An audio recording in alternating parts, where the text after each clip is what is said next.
ইল্লা আলাল খাশিঈন, তবে হ্যাঁ, যারা আল্লাহকে ভয় করে তাদের জন্য কষ্ট নেই। বলেন সুবহানাল্লাহ।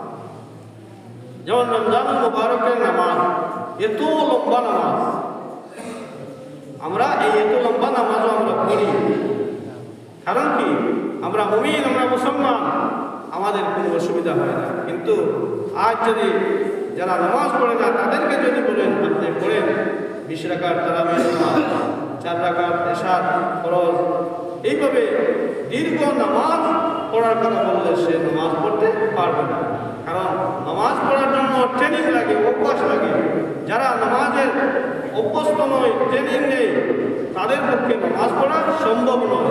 কারণ আল্লাহ রাব্বুল আলামিন বলছেন ওয়াইন্নাহা লাকাবীরাতুন, এই নামাজটা হচ্ছে অনেক বড় কাজ।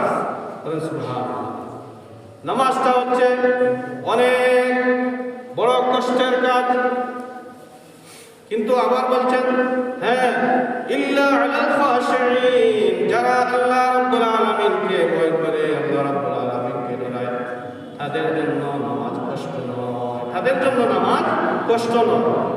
কিন্তু যারা নামাজ পড়ে না, আল্লাহকে ভয় করে না, তাদের জন্য এই নামাজটা বড় কঠিন কাজ।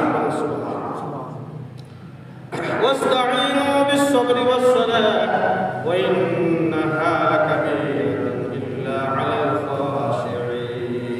এই নামাজটা হচ্ছে অনেক কঠিন কাজ, অনেক বড় কাজ। কিন্তু যারা আল্লাহ রাব্বুল আলামিনকে ভয় করে, আল্লাহ রাব্বুল আলামিনকে ডরায়, তাদের জন্য এই নামাজ কঠিন নয়। এর জন্য আমরা নামাজ অভ্যস্ত করব। দুনিয়াতে থাকা অবস্থায় সব সময় আমরা সময় মতো নামাজ পড়ব।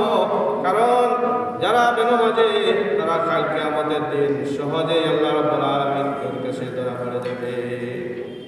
আল্লাহ রাব্বুল আলামিন বলবেন যে তোমরা কি দুনিয়াতে থাকা অবস্থায় নামাজ পড়েছ? সবাই বলবে হ্যাঁ, আমরা নামাজ পড়েছি। তখন আল্লাহ রাব্বুল আলামিন বলবেন তাহলে এখনই একটি সিজদা করে আমাকে দেখাও।